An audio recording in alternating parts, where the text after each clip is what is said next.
करवावहै तेजस्विनावधीतमस्तु मा विद्विषावहै। ॐ शान्ति शान्ति शान्तिः। The highest truth pointed out by Upanishads or Vedanta is Brahman. Brahman is Sat Chit Ananda, the supreme consciousness. It is incomprehensible, and the declaration is that is what you essentially are. The truth is what you are.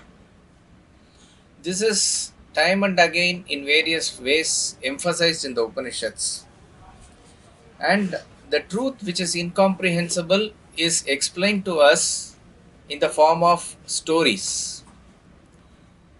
Stories have been there right from time immemorial to convey a point which is not directly understandable because it is abstract.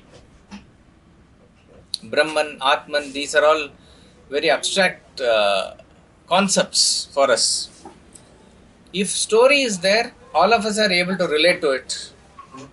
Even a person with a lower intellect can understand. Not only that, we tend to remember stories. Even if you forget certain statements, certain concepts, the stories you will remember, and the more you contemplate on the stories, the more you get to the truth. And ultimately, what is intended to get conveyed, that is what is important. So we will see some parables or stories today which emphasize the ultimate core teaching of Vedanta. As I said, the ultimate truth is that you are Brahman. You are never bound, you are ever free. This we don't realize now, but that is the fact. We imagine ourselves to be bound, and in the bondage we feel restricted. So if there is real bondage, then there can be real ways of freedom, but there is no real bondage only. So where is the way of freedom? That is why spiritual path is that way a misnomer. Path means you have, from here you have to go somewhere. You are already there. Where is to go? Who is to go? So the first story is about, all these stories we have said, and even all the great masters, including our Swamiji, has mentioned either in Vedanta treatise or in the public lectures, Swami Sarvapriyananda and other teachers also, whoever is in this Vedanta, they use these stories, simple stories conveying the deep point there. And all are more or less in the same line only. So the first is that a washerman has a donkey, and the donkey carries clothes to the river where he washes all the clothes and brings it back at the end of the day. That is his job. He ties the donkey to a tree. One day, and the river is far off. One day, having gone there, he realizes that he has not brought the rope. He is afraid, what if the donkey runs away? Because that is his asset. With that only he can do his business. So he is very distressed. He is confused as to what to do. So a man passes by and he asks, what is your problem? He says, this is the problem that I forgot my rope. That rope with which I will tie the donkey, and then I wash the clothes. I have no problem because I know the donkey will not move. Then I come, I take the donkey, go home with the clothes. So he says, if that is the problem, then what you do is, you act as though you are taking a rope. You tie the rope around the donkey's neck. Then you tie the rope around the tree also. And you see what happens. Donkey will remain there. In fact, recently I saw a WhatsApp video also. A lady is bringing her racehorse like that only. She is putting like this and she is holding her hand like this and moving. The horse is coming behind. It is so interesting. It is so used to it. So he does that, and the donkey is there standing next to the tree. even though it is not actually bound, it is imagining that it is bound by the rope and it is grazing there. From time to time he is looking from the river also, it is there only. And in the evening, he puts the clothes on the donkey and he says, "Come now, let's go." The donkey is not going because it is stuck there. It is stuck there. Fortunately, that same man comes again and he says, "Don't you remember? You have to untie that." So he unties the donkey and then he drives that back home. This story is the basis or crux of all what we are going to see. In Vedanta, it is technically called as Adhyaropa and Apavada. Adhyaropa means that you have imposed an error. And Apavada is correcting that error and showing the truth. You can say, as Swami Vivekananda and other masters say, it is hypnotization and dehypnotization. First, we are not actually hypnotized, but we believe ourselves to be hypnotized. So Vedanta explains as to why you are hypnotized or how you are hypnotized. And then it does not end there. It says how to really get out of that hypnosis. And upon that hypnosis, when it is removed, then you understand the whole truth. So the whole thing is about that you are ultimate truth. Gaudapadacharya says there is no such thing as liberation also. What a statement that is. Because if I have to say that I am liberated, that means I am accepting I was bound. No chance. You are never bound. And this is the truth that they are saying all the time. So the idea of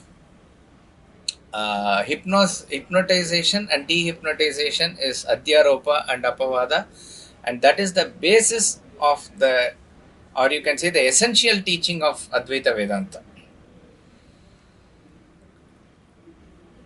You are sure of your non-existence of bondage upon liberation. Then you understand there was never a bondage, so there was never a liberation like that. The second parable is also well known. It is there in Vedanta treatise also. It is about the great King Janaka. King Janaka was lying on his bed one day in his palace, and suddenly somebody enters the room and wakes him up and he says, "Sir, our kingdom is under threat. Enemy king has waged a war against us." He prepares himself immediately, puts on his armor, takes his sword, bow, arrow, and goes on the chariot, collects the armies and fighting the battle. The enemy king defeats King Janaka.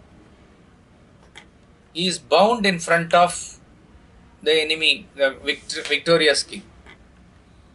He says, "You are of royal blood, so I will not imprison you or kill you, but get out of the kingdom." He banishes him from the kingdom.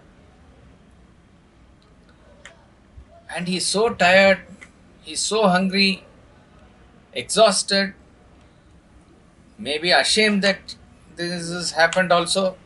He is trying to get even some help from nobody's, though they know it's their erstwhile king, they are not willing to help because they are afraid of the new king who may be a tyrant. He goes to the edge of the kingdom. Then the next kingdom, they are doing some service, Annadanam, Rotary Club or something is doing all these things. He also stands in the line to get some food. When he comes, the food is over. He says, "Whatever is in the bottom, just scrape and give." One plate and some crumbs of whatever, the rice or whatever it is there. He is so exhausted and he is about to eat. A kite which is circling suddenly comes. It, dashes and the whole plate with the food falls down. And And that is the last straw. He could not take it anymore. And so frustrated he is, and he said, suddenly he wakes up. All this was a dream. He is still sleeping there. All this was a dream right from the time that the person came, and what we would do. Oh my God, thank God it's a dream. We would say. He was not so. He was a philosopher. He was immediately asking, is this the truth that I am sitting on the bed now as the king? Or was that the truth where I am like a beggar begging for a morsel of food? Is this true or was that true? Ye such, ya wo such. This is his constant thought.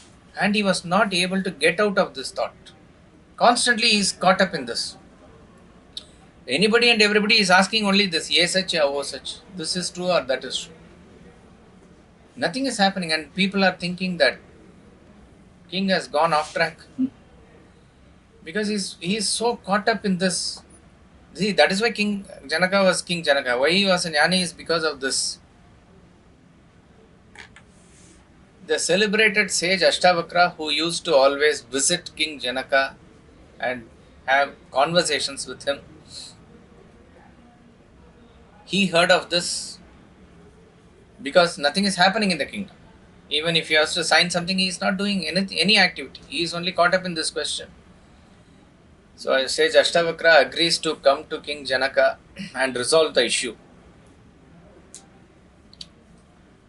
So he says, O king, when you were there in the battlefield, later when you are searching for food, when you are going from place to place, where was this palace? Where was this bed? Where were all your people who are all now safe and secure? Where were all they? They were not there. They were not there at that point of time. So it is very clear that this that you are experiencing now is not real because it was not able to help you at that point of time. It was not real. Right. But that king Janaka, who was begging, that battlefield, that neighboring kingdom, that Rotary Club, that food, where is that now? Not there. So that is not there now. So that is also not real. So neither this is such nor that is such. That is his answer. This is also not true. That is also not true. Because by definition, what is true will sustain itself, will continue. Trikala api tishtati, that means it stands its ground in the same way in all three periods of time. But he says, O king, carefully analyze your experience. What was there, both there and here now, is you. You, the experiencer, you are the reality. Now you will say that you are a waking personality experiencing the waking world. Erstwhile, it was a dreaming personality experiencing the dream world. Later, you will also go through a deep sleeping personality who is sleeping without any dreams. All these three are not real. All these three can be said as what is known as Vyavaharika or practical reality. That is a concession that can be given. That's all. It's a practical reality or a relative reality. Relative reality means it is real as long as you experience it. Because the dream was real. Can you deny the experience that, can King Janaka himself, can he deny the experience that he suffered in the dream? He cannot deny.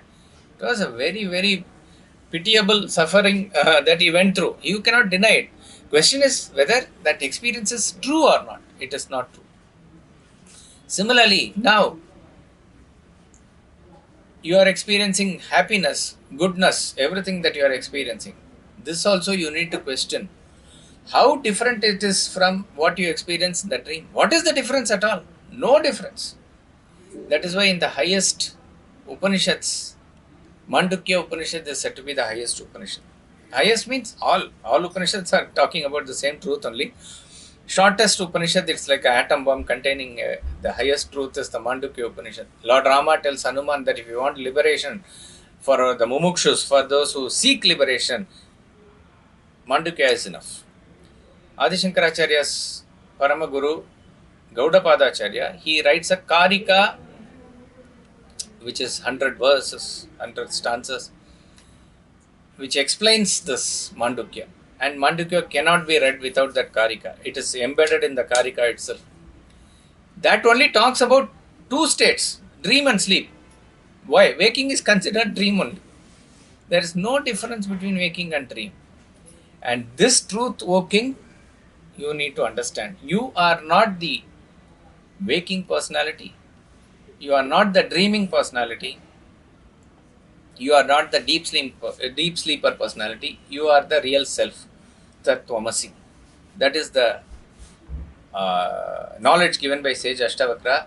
King Janaka became a jnani, and that is he is a jnani. King Janaka is a king, though he does all karma yoga and everything, but he is a jnani. He's had so much power that each and every person in his kingdom was also very high in the level of awareness. That is the greatness of King Janaka. The third parable is about a missing person. This also is a very famous, all of you will know the story. I think it also Sage Vidyaranya gives in Panchadashi. This story is about 10 friends. This story you can say for the children also, it's very interesting. This story is about the 10 friends who want to cross the river from this side to that side. And they have been warned by they are not very bright people. They are average or below average. They have been warned, be careful when you go across the river, etc. And there are some places where you can cross the river, it is not very deep. Throughout you can cross the river. In some places it is deep. It will be sometimes very broad, but the river will be flowing only to, sometimes knee height or hip level. That's all it is. So they want to cross the river. They are also very cautious. All of them are holding each other. And slowly they cross the river. And they sort of know that this river is very powerful and this river can do anything. After they cross the river, what they do is they decide to make sure that all have crossed the river properly. So what he does is that one of them goes and counts the person. So 1, 2, 3, 4, 5, 6, 7, 8, 9. One is missing. That is his content. Wow, where is the 10th person gone? One is missing. The other person says, no, you have not counted properly, you come here. He comes here and he counts again. 1, 2, 3, 4, 5, 6, 7, 8, 9. 10th is missing. Each and everybody takes turns like this. And they count. They count up to 9 and they clean miss themselves. So 10th is missing and they are mourning now. They are crying. Said somebody is gone. So a person comes there and he asks, what is the problem? He says, 10 of us crossed, but now we see only 9 of us are there. 1 of us is swallowed by the river. So he counts ahead, 10 is there. Then first he says, assures, don't worry, 10th is there. No, how they are asking. No, 10th is there, that assurance is first given. Then he says, okay, one of you come and count. They say, 1, 2, 3, 4, 5, 6, 7, 8, 9. Then slowly he catches the hand and he says, turn here. This is 10th. This is 10th. Dashamas Tvamasi. 10th is you. And then there's a joy in his face. Wow, I found the 10th. There's a joy. Then everybody also, they count and then they say 10th is like this. 10th is me. A very silly parable. What does this convey? Very important message in Vedanta. Two things mainly. With reference to the Advaita Vedanta, the knowledge of the self. First is, what really is that state of realization? It is like in Atma Bodha, we studied that I found the necklace on my neck. The necklace was never lost. It is on my neck. I am searching everywhere. Oh, here only. How you feel that you have found it which is already there? Praptasya prapti. What is already there is found by you. It is not somewhere it is lost and you found it. It was there and you found it. So it is a feeling of, yes, I knew it all along, that sort of a feeling. Sort of a very elated but a silly, that type of a mixed feeling. That's what you will get when you find out your real identity. Second is, this also exhaustively gives the steps in gaining the knowledge of the self. From the beginning till the end, what is happening step by step is also explained here. What is the first stage here? First stage is called as ajnana or ignorance. The ignorance is that 10th fellow is not there. 10th fellow is not there. The ignorance of oneself. Ignorance of the persons. That is the starting point. That is the basis. From that comes the second stage, which is adhyasa, the error. Like rope is there. Rope is not understood as a rope. That is ignorance of the rope. Something is there. Rope is there. But ignorance of the rope is what produces the mistake that it is a snake, or it is a garland, or it is a crack on the earth because of the earthquake. All this mistake comes because of the ignorance. Similarly, the adhyasa or the error that only 9 are there is coming because you have not known that you are the 10th person. From the ignorance comes this error. What is with reference to ourselves? You are that infinite self. You know it not. That is ignorance. That ignorance produces the error that I am this limited individual with body, mind and intellect. This is adhyasa or the error or the mistake. You can say in technical language, non-apprehension produces misapprehension. Non-apprehension means not understanding it as it is. Not understanding the rope as it is the ignorance. That ignorance is the cause for mistaking it to be a snake. Therefore, it leads to the third stage, which is dukkha. Therefore, we create this samsara and we are drowning in it and we are having all the problems in it, all the sorrow in it. All that comes from this ajnana, and then it leads to the error. Because of the error, you go through all this pain. Everybody, all of us go through this sorrow because of basically the error. Because if there's real problem, then only real solution can be given. There's no real problem at all. So, it is only that we want to get back to the knowledge. And therefore, the fourth stage is somebody comes and says, don't worry, the 10th person is there. This is called as paroksha jnana. Aksha means I, paroksha means a different I, a higher I, some other I. What is that some other I? Some other I is the Shastras. The Shastras are coming and saying, Upanishads are saying, Bhagavad Gita is saying, you are the self. Assurance is given. You are calmed first. But it is still an external knowledge for me. So therefore the Shastras do not stop only by declaring the truth. They are taking you step by step and showing you that reality. That is the fifth step, aparoksha jnana. Aparoksha jnana is when that person holds the hand and turns back to you and says, you are that. So he shows the method and methodology by which he points out and makes you realize it. And then from here follows the next two, which is Atyanta Dukkha Nivritti. Earlier Dukkha was there, now there is absolutely no sorrows. Tatra ko shoka Tatra komoha kashoka, says Ishavasya Upanishad. Then where is the shoka? Where is the moha? Where is the delusion? Where is the grief? No. Atyanta dukkha nivrati.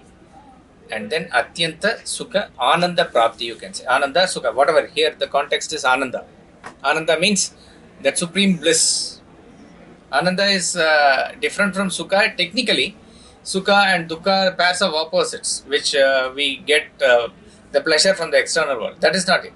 Your original nature is Ananda. Ananda does not have an opposite. Sukha is opposite, Dukkha. Ananda is Ananta, infinite. The infinite bliss that you are. So first is the ajnana, from there comes the error, adhyasa, from there comes the dukkha, and when you are deep in dukkha is where somebody comes and assures you, and that is paroksha jnana. And that paroksha jnana should not stop with that only, it should turn into aparoksha jnana, which is direct knowledge. It is not indirect knowledge through something that you know. You know it as good as don't you know your name? I know, that sort of a very clear thing. Aparoksha jnana. Then what follows is complete eradication of sorrow and then complete attainment of that supreme bliss. This is also shown in this. So they were having that sorrow that one of us is missing, and then one man comes and says that no, they are there, the 10th man is there, and then he shows also that and makes them realize, after which there is no sorrow for them and they are in their original blissful state. So this sort of as this 7 stages or 7 steps, if you want to call, can also be derived from this parable, that the 10th man is missing. 10th man is not actually missing. 10th man seems to be missing because of... Now why is this? This is interesting. Why is it that they are able to point out and count like this and not here? Because naturally we are extroverted and want to find the truth outside us. Not possible.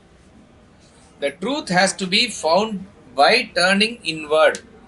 Somebody has to say that. That is why, atheist, where is God? Show me, show me. No.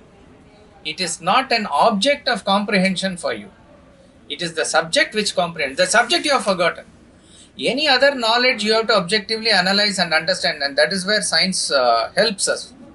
But where is the limitation of science is that you want to understand yourself also objectively without bringing in the subject. How it is possible? So if you want to understand consciousness, you want to take an octopus and study and how it behaves in certain circumstances, and then you want to understand consciousness. No. Why don't you start from yourself? You are the consciousness. One Mahatma always says, Jad se shuru karne se jad hi milega. If you start from matter, you will get only matter. Start from spirit. Start from consciousness, you will get consciousness. So start from the experience that you have that you are conscious. Start from that. You are going to get consciousness. So it's a fabulous parable here, that the 10th man is found. 10th man was never lost. The next is about the famous the princess of Kashi. I wanted to ask. Yeah. Ajnana, he doesn't know. He's missing the 10th man. That misapprehension, can you explain that in the story? Yeah, in the story is that Ajnana is not counting oneself. Therefore, understanding only 9 are there. That is the missing link there. In the story, you have to fit in like that. In the real thing, it is clear in the sense, Brahman, I am ignorant of it, so body, mind, intellect I am. That is the error here. The princess of Kashi is again a famous story. If I am Brahman, what is all this? And why am I falling for pleasures based on my senses, based on my mind? So there was this king and queen who had a young prince, very young boy, maybe 10 years old. And they had organized a drama entertainment in the palace. For the drama, there has to be a young girl who is supposed to be dressed up as a princess of Kashi. Unfortunately, in the last moment, she could not join because she had fever and did not come. But the drama must go on. The queen gave a suggestion. Let my boy be dressed up as the girl, the princess. Young boy looking very nice. Even in our houses, sometimes they take photographs like that. Put a boy, a girl, makeup to the boy, and they will take photograph like that. So that boy was dressed up as the princess, and the drama went off successfully. That princess of Kashi, that character, that boy was looking very beautiful. So nowadays, you'll take a photograph immediately. In those days, they painted. The painter came and he painted that girl. Take photograph only, it's much easier for us to relate to. Photograph is very nice. A picture was taken, framed, and everybody enjoyed that, and it was kept in the godown later on. Then what happens? The prince grows up to be a very handsome prince. Now he is maybe 20-25 age. One day he loiters in the palace, comes to the godown and somehow finds that picture. And he sees the date, it is about 10-15 years back. He's so enamored by the beauty of that girl. And he also thinks now she must have grown up to be a great, beautiful girl. And there it is written, Princess of Kashi, it is written. And so he's now fallen in love with that girl. He's remaining in a state of disturbance, and king and queen are noting, but he is not saying anything. The minister one day calls him to the side and asks, tell me what is there in your mind, we can all see that something is bothering you. Then he opens up and says, I have really fallen in love with the girl. He said, that's very good because anyway you have to get married. And who is that? She is Princess of Kashi. Oh, Princess of Kashi, that's also nice. Princess means you are also a prince, it will work out well. Where is she? When did you see her? I have not seen her, but I have seen her picture. Old picture, so I am assuming now she will be a beautiful princess. Picture, Princess of Kashi, then something strikes him. Where did you see? He takes him to the godown and shows the picture. And then the minister sort of laughs within himself. And he reveals the truth to the boy that this girl, who it is written here, captioned as Princess of Kashi, is none other than you only. You are that. And he gives the whole story. That princess was not there that day. You are young and your mother asked if this idea can be executed, and we all did it. You were dressed up like that princess, and that is what you are coming here as the princess. So that princess that you fell in love with is none other than you. The prince also is amused. Now carefully understand this. The prince had fallen in love with a girl. The girl was outside him. And he had all the emotions. Maybe if he got her, he would have been happy. Otherwise, he would have been sad. Or if somebody else married, he would have been angry. Or hatred would have come. Or jealousy. Any other emotions could have taken over him. But now that he has understood that it is he himself, does he entertain him? But still, there must be some girl. He doesn't entertain that thought at all. What has happened to that desire of him wanting to marry that princess? That desire, in a way, you can say is fulfilled. But in what way it is fulfilled? Any desire is fulfilled only when it is completely eradicated and it does not come up again. This will not come up again. In that sense, it is fulfilled. Fulfillment of all desires is the attainment of self within. Attainment. Once you attain that self and you have got hold of that, all other desires get completely subdued.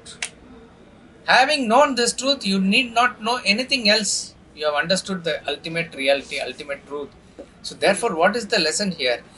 That which you fall in love with is nothing but yourself. That is what Brihadaranyaka Upanishad says. Everything is dear to you because you like the self only, nothing else. Ram Tirtha explains this is in one big story. The very first chapter of very first volume is talking about this fulfillment of all desires. The self within, he says, the self within. You like your wife, you like your son only because the Atma within, it is the same self that is reflected, and that is what you really like. If you get caught up at the surface level, you are subject to all the emotions. You go to the source of your love, you go to the destination of your love, it is the Atma only, nothing else, this side or that side, anywhere you see. Otherwise, if you think you like her hair or like her teeth or like her blood in the cheeks or eyes or anything, you try to take that out and give it to him separately. He will run away. Not only you don't like, you dislike. Only nails who will see? Only hair who will see? And why is this all put together giving you that idea that this is what it is? It is because it is giving that that figure of, it is all knit together by that Atma, and that is where deeply your emotions connect. The same girl, everything is there, she is lying dead. Would you want to marry and have relationship with her? No. No. Similarly, if you are dead, if she is giving the emotions, are you able to receive it? No. It is all there only when Atma is there present within you. It is deep inside. That is what is the truth. That is what is reflecting through your senses. And as the light falls through the holes in the cage and the bird is looking through the holes and looking at the light outside, thinking that the light is outside, source of the light. No, source of the light is within. Again, the bird is not turning this side. There is somebody who has to come and say, that is what you are. You are that, Tattvamasi. So the minister tells that prince that you are that. The moment he understands that, everything becomes Shantam. You are quietent. A peace comes. So corollary is peace will not come unless you are able to understand your real self. It may be temporarily you will get something, but till you get, that is where this, we have seen this movie Random Harvest. Random Harvest is a movie, old black and white movie, which we often see in academy also. A man loses his, what happens is he escapes from asylum where he is there in disturbed mind because he was fighting for the World War I. And in that asylum, he slips out and he goes into a place where a club is there and a girl is dancing, and as they are smoking and cigarette shop is there. And suddenly that girl takes interest in him and understands something is wrong with him. So she says, wait here, and she goes on the stage to perform. By the time she comes, she sees that he is fallen and he doesn't know who he is, understand what he is. And he only says, I will be put in the asylum, I don't know, like that. She risks, leaves her job, takes him away to a village, and they are happily now, they fall in love, they marry. They have a kid. He is completely forgotten. Earlier also, he doesn't know who he is. He has been taken from the war and he is put in the asylum. They have got a small child now. And for making a living, he is writing something. So, on that basis, he goes to Liverpool for an assignment. There he meets with an accident on the road. He becomes unconscious. When he gains consciousness, he is the original personality. He is Charles Rainier. He is a very big, wealthy businessman. That family he comes. He only has a coat pocket where the key is there. Key for that village house is there. She is waiting and waiting. Nobody is coming. And unfortunately, the child also dies. And suddenly, she sees his photo on the paper, and he has grown his business. He is a famous businessman and a great family. Everything is there. But he feels something is missing. Because the key is always there. What key is there? What key is there? Nobody can answer it. And then he is also about to marry one of relatives or cousins, something like that. Though that girl is young and she is okay, happy to marry, somehow this sort of a disturbed mind that he shows from time to time, and the marriage is called off. They don't marry. And as he grows into business and then he becomes a politician, becomes a member of parliament, Paula is the heroine. She sees all these things, comes back. He is not able to recognize her. She becomes a secretary. She takes care of all this and she is desperate to reveal herself. Only one doctor knows the truth. The doctor says, don't reveal yourself. It has to come from his within. She patiently waits and goes through all the hardships. Then they marry again. But he is still continuing mechanically. He has got money, fame, power, position, now a wife, everything, but something is lacking. From time to time he sees that key only. What is this key? He doesn't know. And then one day he has to go to that place where that asylum is there, Marlborough or some place. And she is saying, I also need a break, and she goes somewhere for a holiday. When he goes there, he resolves the labor problem and other things in the factory, and he asks his another person, his own person there, give me cigarette, he says. He says, I don't smoke. Doesn't matter, there's a shop here, go and get there, he says. Then suddenly he says, this is the first time you are coming here? Yes, first time. How do you know that there is a shop? And that is what gets him into thinking, how do I know? How do I know? Then all the things flash back, that he came out of asylum, went to the club, saw a lady, she married and everything. And then he goes to that village house where he and Paula were staying, by which time she had known that he is here and she was also there. He opens the door and sees there behind she is also there. Oh, Paula, and there's a reunion. So till you find that there will be unfulfillment in some form or the other, even though you get name, fame, power, position. This is beautifully depicted in the movie. Whether the director had this in mind, we don't know, but it's a beautiful interpretation of the movie by our Swamiji, Random Harvest. So, till you realize yourself, there is no peace. And once you realize yourself, nothing else is. And then what you understand, whatever you were earlier experiencing, you don't want to wipe it off or anything. You understand it is all an appearance of myself only. So the Brahma Satyam Jagan Mithya, that statement is well captured by this story, the Princess of Kashi. And then the famous story given in Vedanta treatises also in one way is that what happens upon realization. A prince who is just not even 1 year old, everybody is happy in the palace, the king, queen, but suddenly a big flood comes. Everything is destroyed. Only a maid thoughtfully places the prince on a basket, and the basket is floating in the flood. King, queen, everybody is dead. After everything is settled, after 15 days or a month, the minister and others are searching for that baby because he is the king. Nowhere he is to be found. He has gone to one corner of the kingdom. The flood has taken him. Somehow he is surviving. Beggar. Begging for money. Some people will give, some people will shout, some people will abuse, some people will not react. Daily he will get something and his business is going on like this. They bring in the rule that nobody should beg and all, but what to do? He has to beg and he is doing. Like this, years are passing. One day the police catch him. About 15 years now. Police catch him. And bring him to the palace. Bring him to the court. And he is pleading, please let me go, I will not do this, all these things he is pleading. The minister looks at his face. And suddenly he says, remove your shirt. He is afraid. Remove your shirt. And then in the back there is a big mole in the shape of mango or something. He understands. Because this is the only, the mark with which you can identify the prince.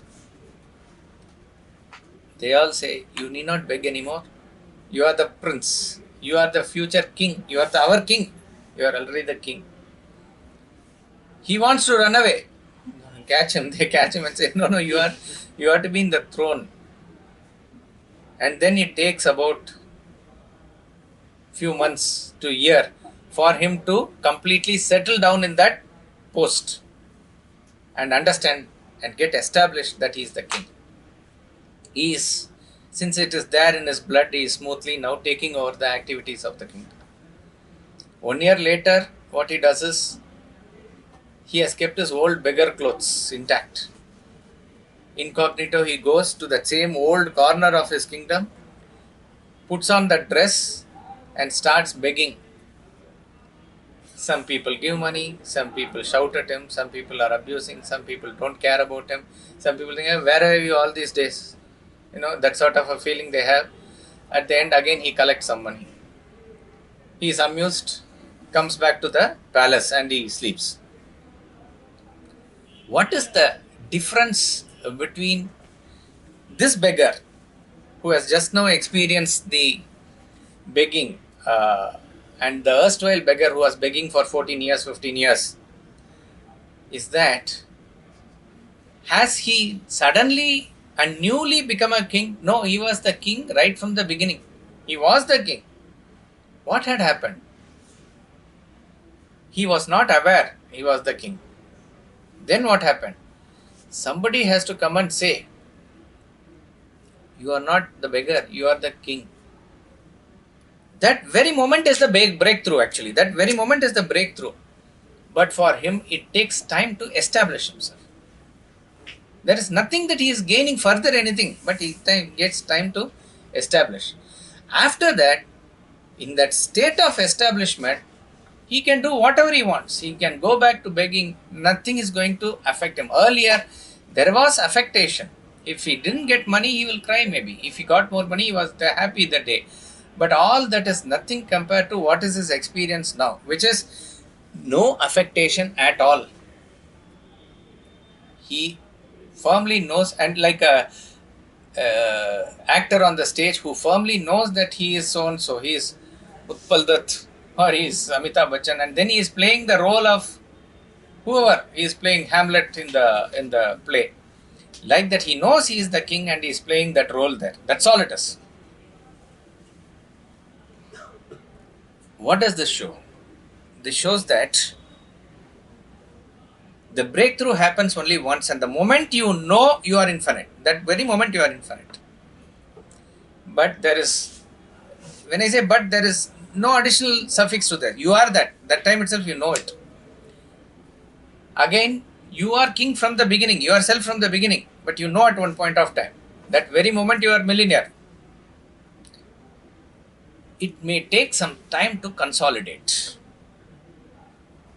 This consolidation is through our sadhana. Now you may ask whether the sadhana, anybody after realization, will they do the sadhana? See, actually what happens is that how and when it happens, nobody can say. How intense is your thought at that point of time, suddenly it will happen. That it's a breakthrough that will happen and you realize, my God, this was like how I came to know that this is the necklace that is already there. It will be there.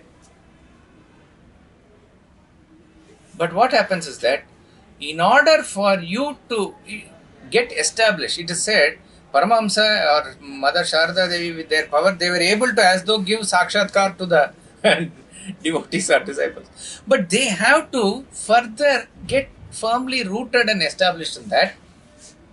They still continue to do their samadhi, tapas, meditation, and whatever they are doing, they will continue to do. Or you do all those things and you come at that point, then the breakthrough happens, you are in the ecstasy only. In either way, you cannot escape the sadhana. That is one point. That is not the theme of the story, but I am saying it is not that suddenly by luck something happens and then from there, then what you do? Then you will, erstwhile, if you are smoking and drinking, you will continue that only. That is not, any master anywhere in the world has not done that. So, they are only in the thought of Brahman, they are Brahman, they have realized they will continue to be in that stage only. But once that establishment happens, nothing can shake you. That is the key message of the story. Somebody can abuse you, somebody can throw money at you, or somebody can give you with genuine love and affection. Each and everything you understand with that same equanimity. That is what Gita says as Samam Sarveshu Bhute. How is it possible to be equanimous to all beings? It is by understanding that I am the self, and it is the same self that is functioning in all beings. So this parable indicates What is the difference in the life of a realized person when you are already realized, only when you are already the self only? And lastly, how do we practice? What do we plunge? This is also a famous story. Paramahamsa has said, I think Swami Vivekananda and others. A group of sheep is there. A lioness, which is pregnant, and it is ready to deliver the cub. At that time, it is attacking the sheep, and the sheep are running here and there scattered. In that excitement of catching a sheep, actually the cub comes out. And whatever be the reason, the lioness dies, the mother dies. The sheep come together and see that the lioness is dead. And then they see a strange creature there, which is a young cub of that lioness, which is a lion. A lion is born, cub is born. They don't know anything. They take him to be one of them. So what does this lion do? This lion is bleating like the sheep. Lion is eating grass. This lion is behaving like the sheep. When they become afraid, he is also afraid. When they are happily grazing, he is also grazing. He also goes along with them to that wherever they are, that shed, and he is sleeping. This is that life of that lion, and it is growing up like that, completely unaware of who he is. One day, a real lion comes again to attack the sheep. But from a distance, it sees in between, in the center of the sheep, something else is there. And it identifies it as its own jati, its own cub maybe, or somebody else's cub, but it's lion. It's lion which is there. So it attacks the sheep, and the sheep all run away. This cub is also running away. What this lion does is catches hold of that. Catches hold of that and doesn't kill, obviously, and slowly brings it to itself. The cub is trying to run away. It's very afraid. Very, very afraid, and it's trying to run away. As and when it runs away, this lion catches it. Takes it to the forest. The cub is now very afraid that it is away from all the sheep, its own folks. Lion is not leaving it. And he says, come on, you are me. I mean, you are like me only. Show your original nature. Roar. It is very afraid. Man only comes, that bleating only comes. It does not know what to do. Then various methods the lion employs. Takes it to the pool of water and can't you see you and I look the same? See your own reflection. First, the lion is afraid to look into the water only. Then slowly, when the lion is not there, it goes near the water and it sees. And slowly begins to understand its real nature. Now it begins to start roaring. And then the lion brings a piece of meat and feeds the cub. The cub is hesitant, but slowly it eats. And then slowly the lion starts hunting. This cub also starts hunting. Gives a roar. Finally brings one piece of meat itself and offers it to the big lion. And it roars, gets its identity back. It is exactly like that. Unaware of our real nature, just as in the Panchakosha, the self within is encircled by all the matter layers. The lion is encircled by all the sheep, and it firmly believes that it is bound, and it firmly believes that it cannot do anything, and it is only a goat. Till one time, a master who sees the real potential there, he picks him up, and what does he do? He first of all secludes that lion from that crowd, slowly injects the knowledge of the self, slowly shows him the reflection of his real identity, slowly feeds him with what he really wants and what he is really the heir to. And then the transformation of the personality happens. And the final meat that the cup brings is also the gratitude towards the master, that it brings the, you can say the Guru Dakshina, like that it happens. Now, exactly the same way that you are caught up in the matter, suddenly somebody brings in, but what is required for us to contemplate on our reality, sort of a seclusion. All the great masters who have realized the self, they have secluded from what they are not. So, first you must remove yourself from what you are not and then contemplate on what you are. What you are cannot be shown, but what you are not can be very clearly said, and you are not this, you are not this, you are not this. Remove all those things away from your life. And then finally, what happens is that you somehow intuitively grasp your personality. The master, however much he says also, we don't first get it. Ultimately, you will get it by your process, your sadhana, your intuition. Finally, awakening happens. The moment the awakening happens, you also roar. What is that roar? That roar is Aham Brahmasmi. So what Vedanta says is that don't worry about anything, take the plunge.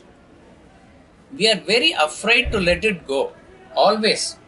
It is that like that colony of worms living in the river, constantly staying in one place by catching all. It's a boring life. Let it go. Just let it go. Nothing will happen. No, what will? I'm afraid to let it go. Nothing will happen.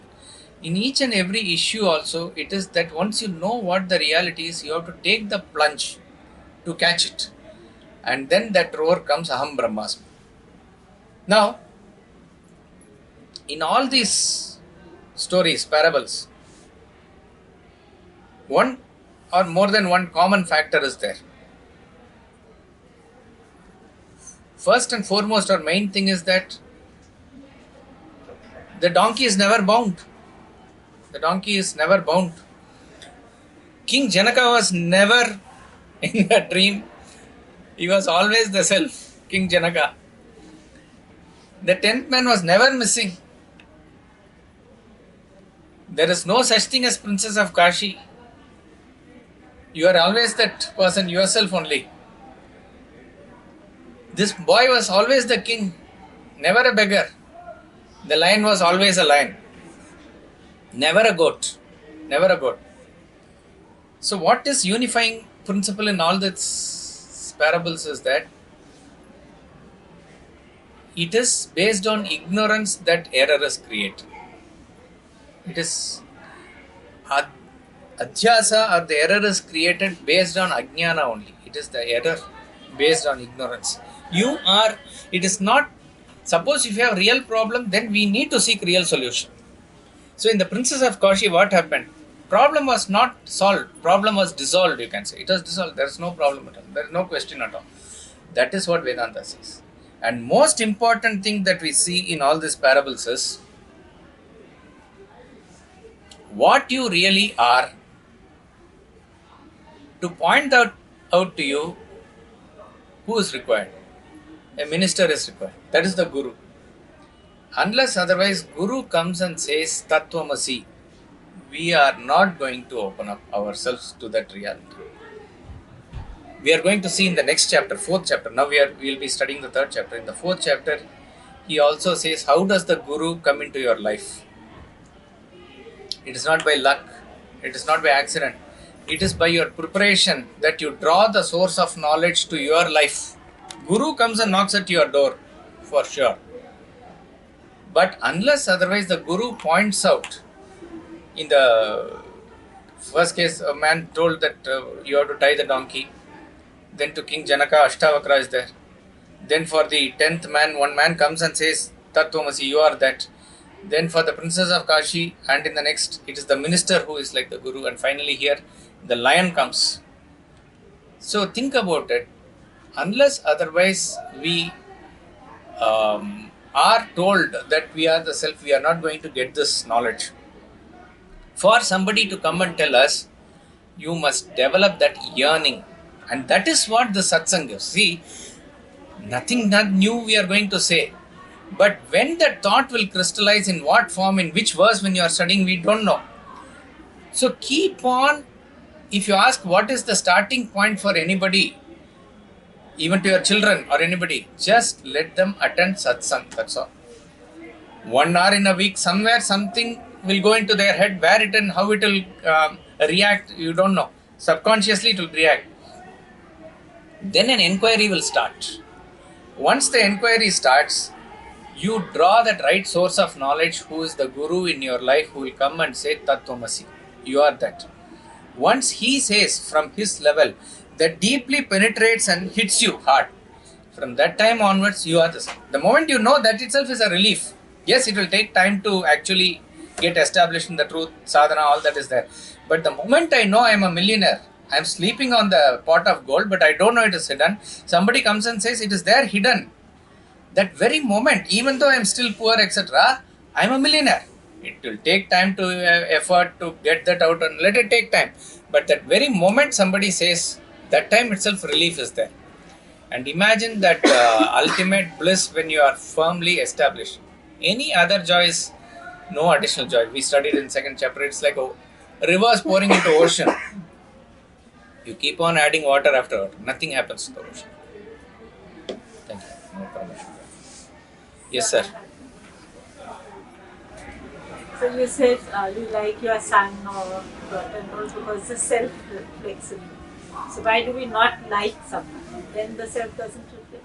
No. Even there, see, why do you not like someone is that your dislike is based on liking yourself only. What you are liking, that person is not catering to it. So therefore, it gets reflected as a dislike for that person. So even the same son, you say, if he is not wanting to go according to what you feel is right, you are not my son, and all these things you say, why? Therefore, you are liking what? Your real self only. So, like or dislike or anything is based on your like for the Atma, which is your real self only. Anything and everything is based on that like of the Atma. Yes, sir. Sir, a lot of us have been studying this for long, and all these stories are also repetition, but they still inspire us.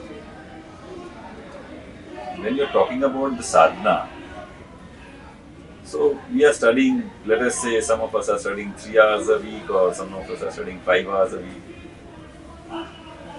But that may be our sadhana. On the other hand, for the rest of the time, we are repeating the same actions. It is not the same actions. I'll tell you how the actions will change is by the change of your thought process. It will take time for the knowledge to settle in your system and change itself to have a perceptible change outside. But subconsciously, it is working inside. At some level, it is happening. So it is not that change is not happening. It is just that the backlog may be so much that it is not a perceptible or a visible result is not there. It's not the same actions. It can make us very pessimistic, sir. No, it should not. That is why this is the most optimistic. Even as we say that you are even in the satsang is a sukrita or punya of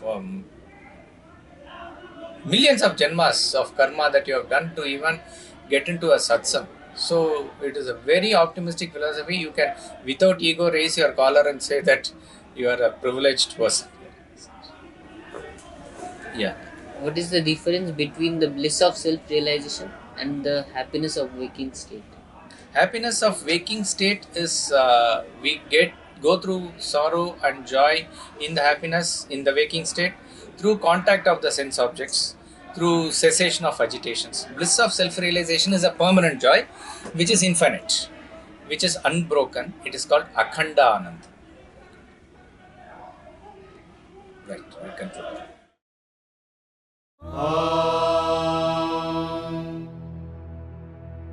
Poornam Adah, Poornamidam, Poornat Poornamudachyate, पूर्णस्य पूर्णमादाय पूर्णमेवावशिष्यते।